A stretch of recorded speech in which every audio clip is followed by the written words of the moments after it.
William Bush Osborne was a U.S. Forest Service employee in Portland, Oregon in the early years of the teens.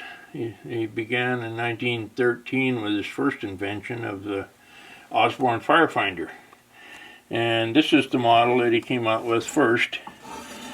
It's 14 inches across, and the sights are had a vertical angle and horizontal azimuth.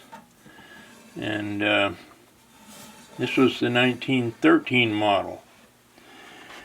He modified it a little bit in 1914 by just the sights are a little bit slightly different.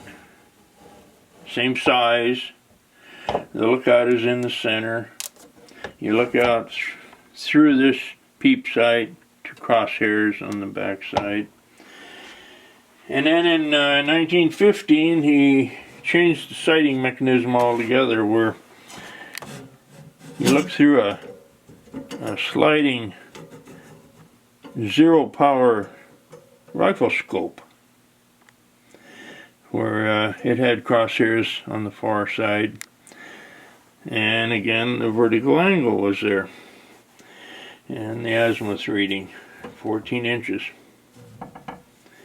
Well, then in 1917 he went to the larger size.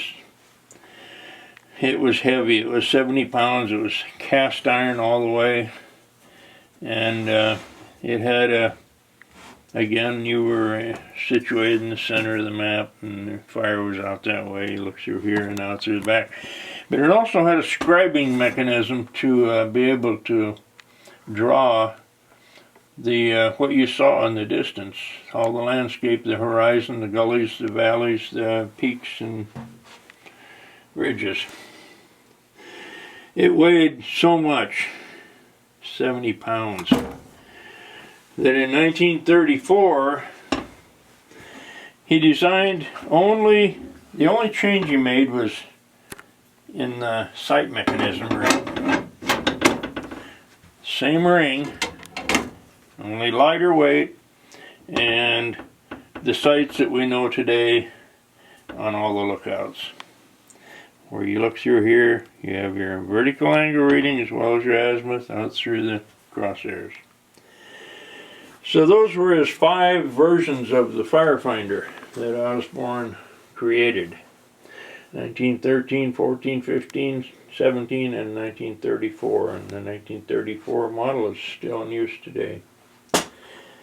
Now, why the vertical angle? We don't use that today. But the vertical angle was done with where you could take a panoramic picture of what was seen from that lookout in a panoramic view, 360 degrees. And they came out with pictures like you see here. Scribed on the top of the negative was the azimuth reading, as well as the vertical angle reading. So with these photos, the dispatcher in the middle of the night could tell where the fire was. Like out in the middle of that field right there, given the proper angle of the azimuth of, say, 31.5 degrees and minus 5 degrees was right here. Okay? Now, how did they do that? They did it with a camera that William Osborne invented in 1929. And it was able to take the panoramic view on infrared film that's 6 inches tall, and the width that you see here. These are contact prints. So what the negative sees is what the print is going to get. So a very clear print done on a camera that was invented in 1929. And how this camera worked was you had to position it 3 times, and when you release the shutter, And you see how the lens moves?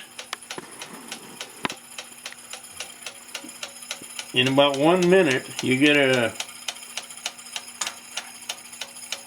an exposure. It moves from one side to the other. And the lens speed is regulated by that little wing.